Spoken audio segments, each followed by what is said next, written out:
7 अक्टूबर 2023 को हमास ने जब इजराइल पर अभी तक का सबसे बड़ा हमला किया था, तो उस वक्त हमास के लड़ाके 250 से ज्यादा इजरायलियों को बंधक बनाकर गाजा ले गए थे। इनमें बच्चे, बुजुर्ग, पुलिस और सेना तक के जवान शामिल थे।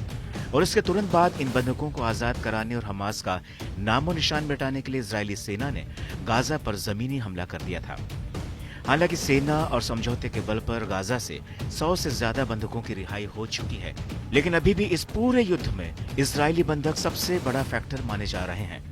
और कुछ लोगों का मानना है कि बंधकों की रिहाई के बदले ये युद्ध रुक सकता है, लेकिन पीएम नेतन्याहू का हमास को लेकर अभी तक जैसा नजरिया रहा है, उसे देखकर ऐसा लगता है कि वो बंधकों की रिहाई को लेकर इतने गंभीर नहीं है, क्योंकि नेतन्याहू के इसी ढुलमुल रवैये से तेल अवीव में पिछले 1 साल से बंधकों की रिहाई को लेकर धरने प्रदर्शन चल रहे हैं। लेकिन पीएम के रुख में कोई बदलाव नहीं आया।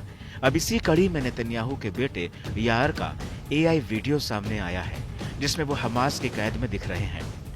यार ने नेतन्याहू से खुद को हमास की कैद में छुड़ाने की गुहार लगाई है।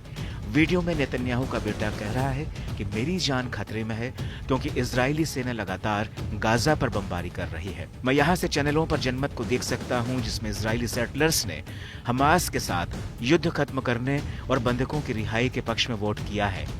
नेतन्याहू का बेटा AI वीडियो में आगे कहता है कि मम्मी पापा, मैं आपसे कह रहा हूं, मुझे जाने दें, सिर्फ आप ही हैं जो ये कर सकते हैं। आपको बता दें कि इस वीडियो के अंत में नीचे कैप्शन चल रहा है कि अगर उनका बेटा किडनैप हुआ होता तो हमारे बच्चे पहले ही घर वापस आ चुके होते। आपको बता दें कि ये वीडियो बंधकों के परिवार वालों ने लाइव फोरम के जरिए रिलीज किया है। इस वीडियो के जरिए बंधकों के परिवारों ने नेतन्याहू पर दबाव डालने की कोशिश की है। वहीं दूसरी तरफ ये वीडियो ऐसे समय सामने आया है जब हमास ने कहा कि गाजा में इजरायली हमलों में 33 बंधकों की जान चली गई है।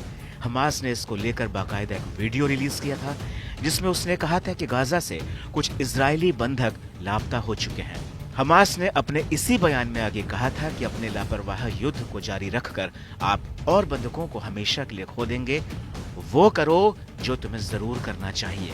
बंधकों को लेकर इजरायली चैनल 12 ने सेना का हवाला देते हुए कहा कि वो बंधकों के परिवारों को बता रही है कि खान यूनिस में 6 बंधकों की मौत के जिम्मेदार IDF है, जो IDF के हमले की गलती की वजह से मारे गए।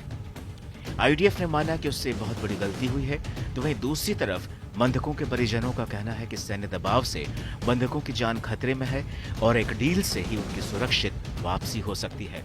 वहीं IDF के एक सूत्र ने इजराइल के कान न्यूज चैनल को बताया कि बंधक सैन्य ऑपरेशन के दबाव पर गाजा से जिंदा वापस नहीं लौट सकते और जैसे जैसे समय बीत रहा है, वैसे वैसे गाजा में उनके ठिकानों के बारे में जानकारी भी कम होती जा रही है, क्योंकि IDF के हमलों की वजह से हमास लगातार अपने ठिकाने बदल रहा है। ऐसे में बंधकों की रिहाई का रास्ता अंधेरे में गुम होता दिखाई दे रहा है।